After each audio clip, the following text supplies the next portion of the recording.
J'aimerais exprimer dans cette publication ou transmettre la pensée de l'Esprit, ce que le Saint-Esprit me permet de comprendre au sujet du royaume de Dieu. Surtout ce que Jésus-Christ a voulu communiquer, c'est la lumière qu'il a voulu apporter en ce qui concerne le royaume de Dieu. Pour cela, nous allons lire par exemple dans l'évangile de Matthieu, chapitre 12, dans le verset 28, pour voir ce qu'il nous dit.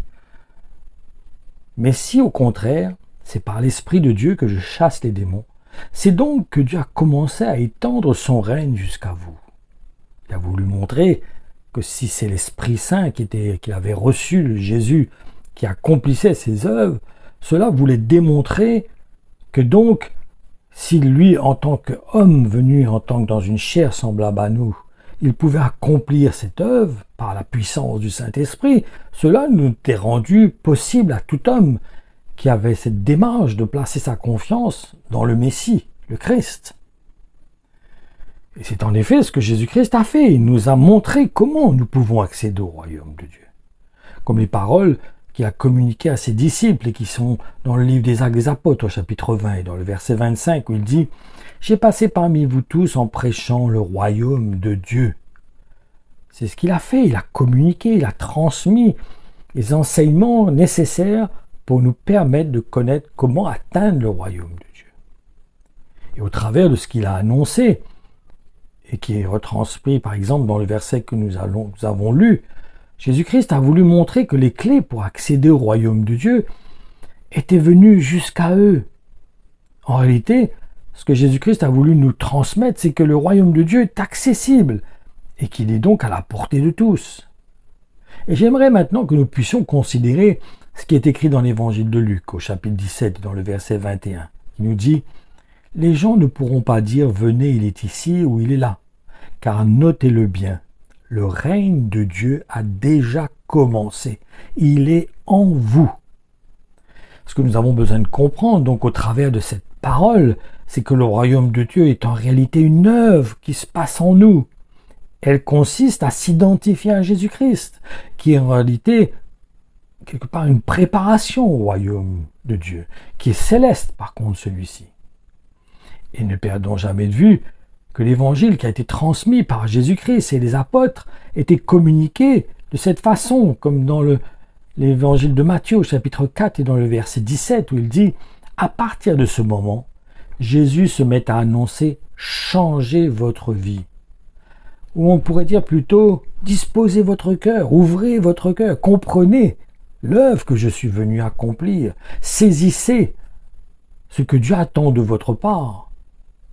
Comprenez mon plan, comprenez l'œuvre que j'ai accomplie, que je suis venu accomplir au milieu de vous. » Mais malheureusement, sont très peu nombreux ceux qui l'expriment de cette façon. Ils présentent un Jésus comme sur un plateau où il n'y a que des bonnes choses. Ils ne parlent pas de mourir à eux-mêmes. Ils ne parlent pas de porter sa croix. Ils ne parlent pas du chemin resserré. Ils ne parlent pas de donner sa vie.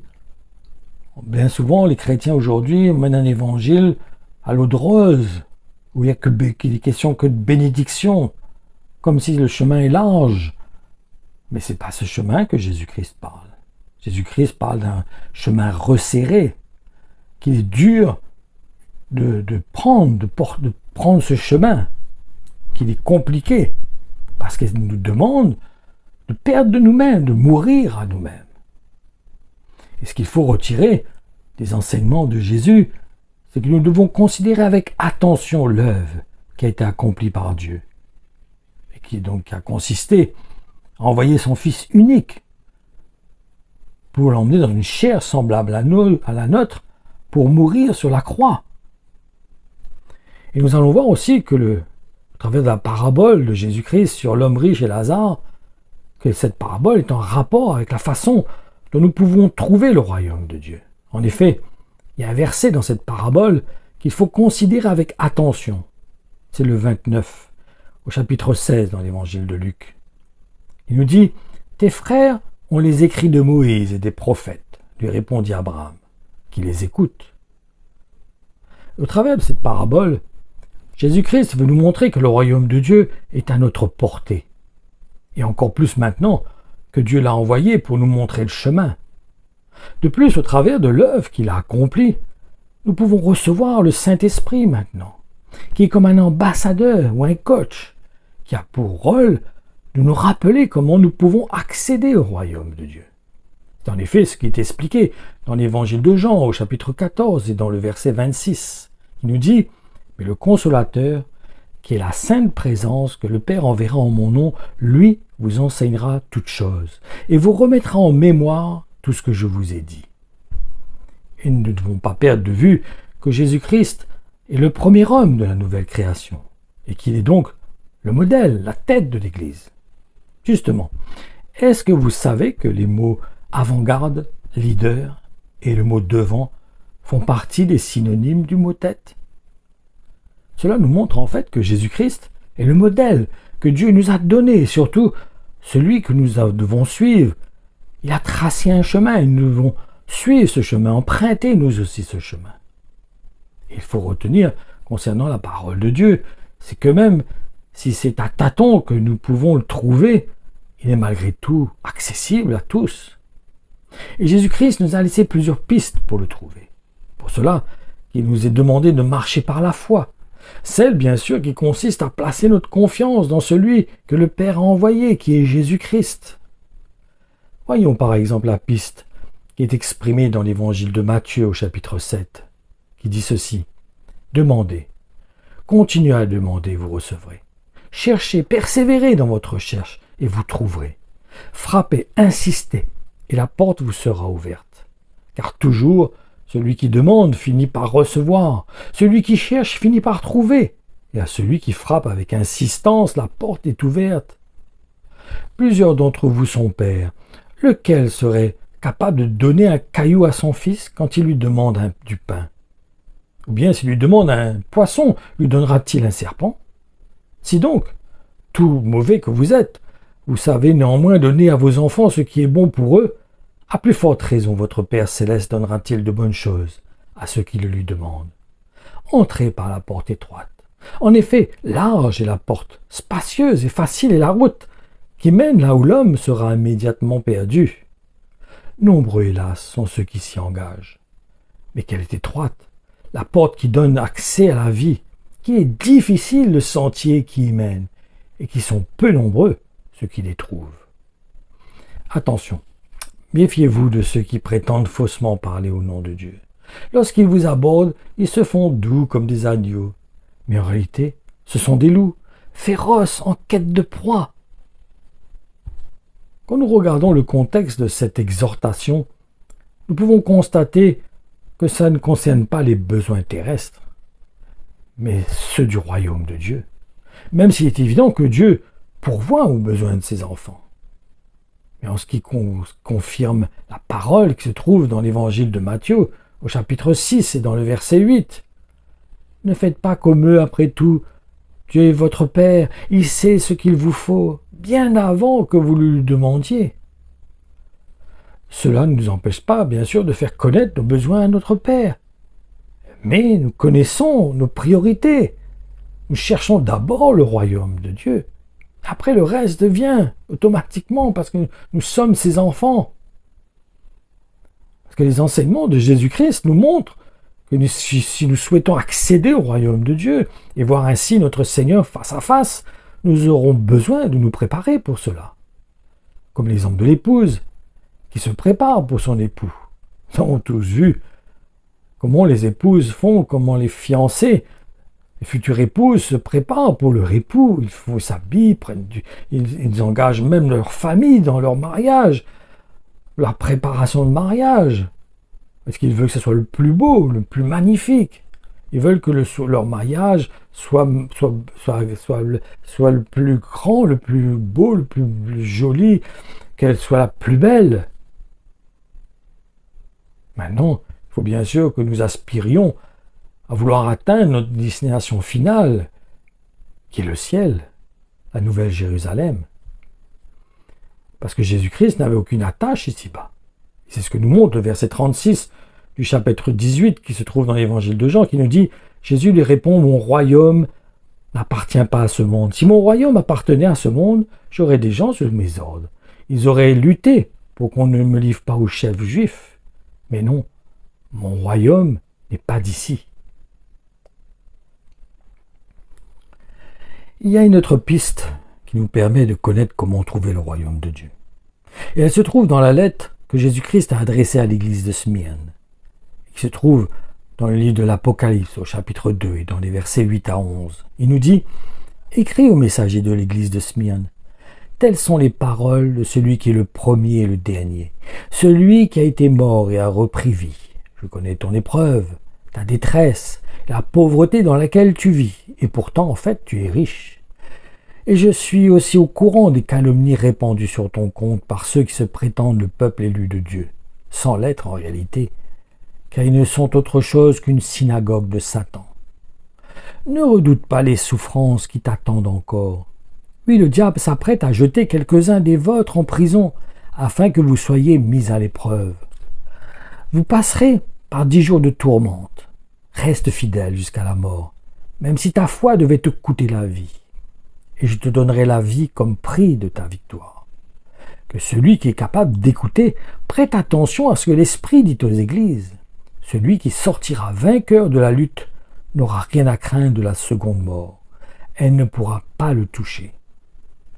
Nous voyons que Jésus-Christ dit que cette Église est pauvre au regard du monde, alors qu'elle est en réalité riche du côté spirituel.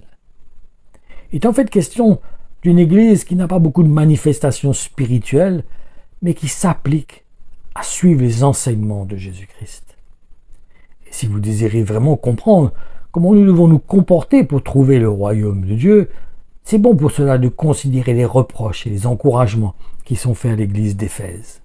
Il est dit « Écris au messager de l'église d'Éphèse, celui qui tient les 7 étoiles dans sa main droite et qui vit au milieu des 7 chandeliers d'or, parle ainsi. Je sais parfaitement tout ce que tu as fait. Je connais ta conduite et tes œuvres, tes travaux, ta peine et ton endurance.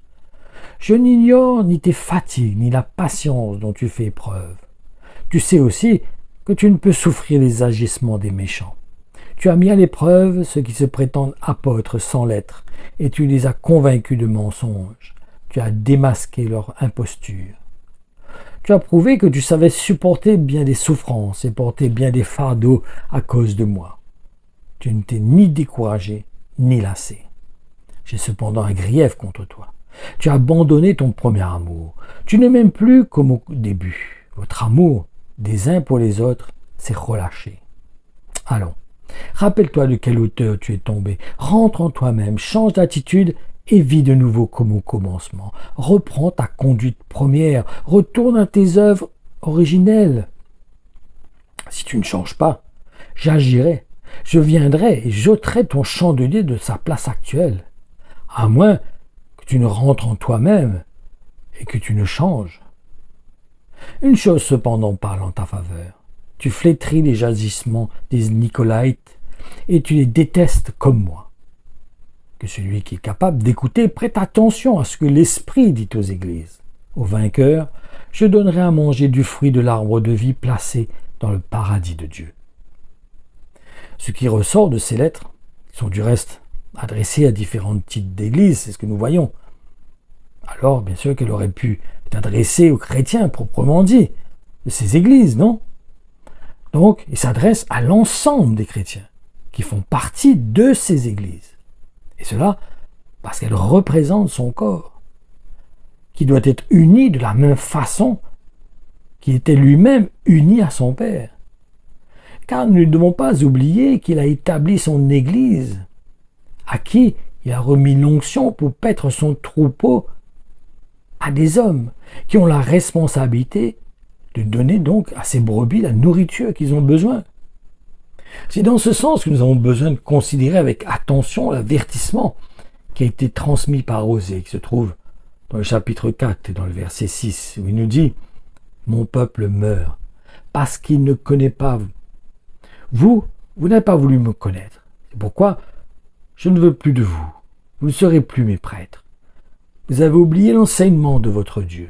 Alors, à votre tour, j'oublierai vos enfants. » Ma conclusion, si nous voulons vraiment entrer dans le royaume de Dieu, nous aurons donc besoin de le chercher.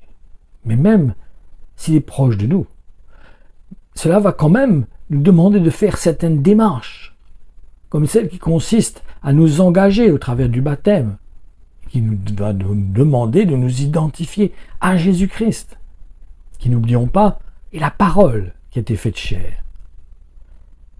Je vous encourage aussi à lire ces quelques versets qui vont suivre et qui se trouvent dans le livre des Actes des Apôtres au chapitre 17. Il nous dit, par tout cela, il invitait les hommes à le chercher. Il voulait qu'ils s'efforcent de le découvrir, comme à tâtons, et qu'ils essaient d'entrer en contact avec lui. Car en réalité, il n'est pas loin de chacun de nous. Mais Dieu, dans sa bonté, ferme les yeux sur ces temps d'ignorance, où les hommes ne savaient rien de lui. Aujourd'hui, par contre, il fait annoncer à tous les hommes, en tout lieu, qu'ils doivent changer. Il est en effet venu pour donner sa vie, pour que nous ayons la vie. C'est important de saisir le cœur du Seigneur, de comprendre comment rentrer dans le royaume de Dieu, qui est en fait une œuvre qui s'effectue en nous, un travail dans notre cœur, une relation avec Jésus-Christ, qui s'effectue par une écoute au Saint-Esprit dans notre cœur. C'est le Saint-Esprit qui est le lien entre nous et Jésus-Christ.